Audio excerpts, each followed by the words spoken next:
has long known about Earth's isolation, its untapped potential, and its primitive yet tenacious species. For centuries, advanced alien races have watched, waiting for the perfect moment to invade and claim Earth as their own. The Zorathian Empire, a powerful and merciless species, finally decides to invade. However, they do not expect that the humans of Earth will present a challenge.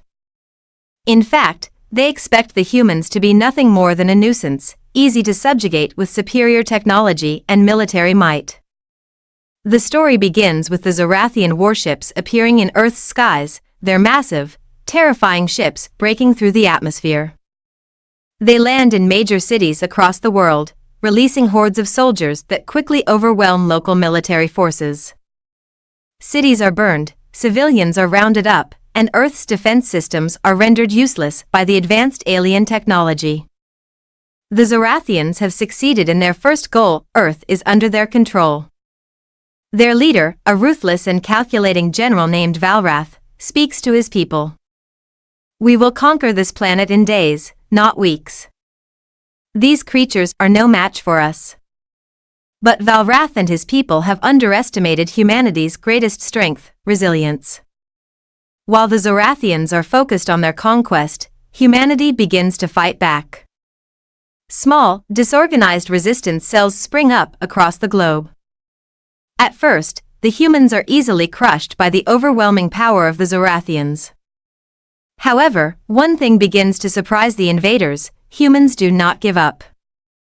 In the heart of the United States, a group of survivors led by Major Sarah Carter begins to organize a more sophisticated resistance. She is a military strategist, and her insight into Zorathian tactics begins to shift the balance. Using guerrilla warfare and knowledge of Earth's terrain, they start to hit Zorathian forces where it hurts, in their supply lines and communication networks. Meanwhile, the Zorathians, unable to fully comprehend how a species so primitive is managing to cause them problems, begin to face difficulties. Their technology, once invincible, begins to malfunction. Their warships experience strange anomalies as if Earth itself is fighting back against their presence. In truth, it is not Earth that fights back, it is humanity's relentless spirit. In a decisive move, Sarah Carter and her team managed to sabotage a key Zorathian supply depot, causing a massive explosion that destroys much of their advanced weaponry. This blow devastates the Zorathians. Valrath, enraged, orders an all-out assault on the resistance, but he is unaware of the true extent of his enemy's determination.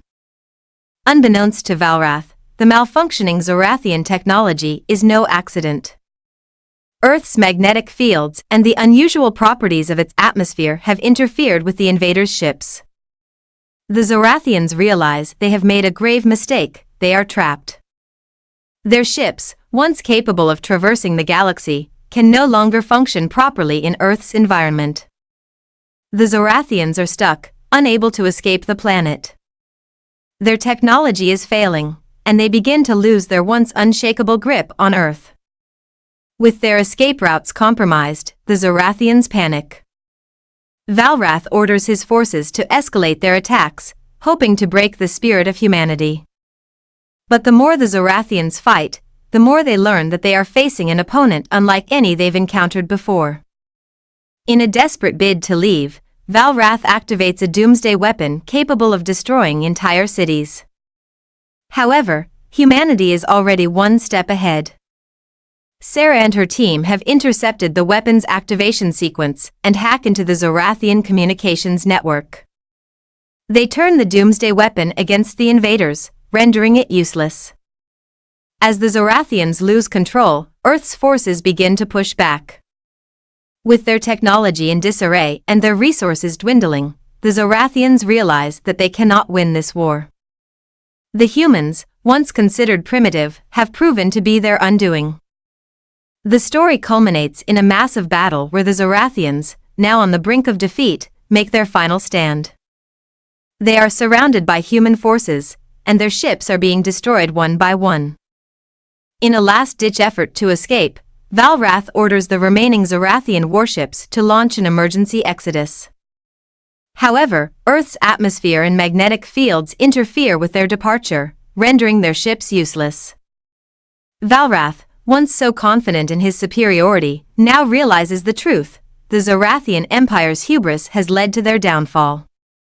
They came to conquer Earth, but instead, they have become prisoners of their own ambition. As the remnants of the Zorathian forces are captured or driven into retreat, Earth's global resistance celebrates their victory. The world, united like never before, begins to rebuild. The Zorathians, unable to escape, are left to live out their days on a planet they once sought to dominate. Humanity has not only survived the invasion, it has turned the tables on their would-be conquerors. They have shown the galaxy that no matter the odds, Earth's greatest strength is not in its technology or its resources, but in its people. Sarah Carter, now hailed as a hero, looks out over a world at peace.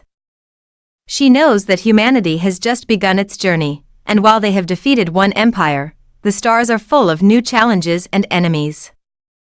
But Earth will never again be an easy target.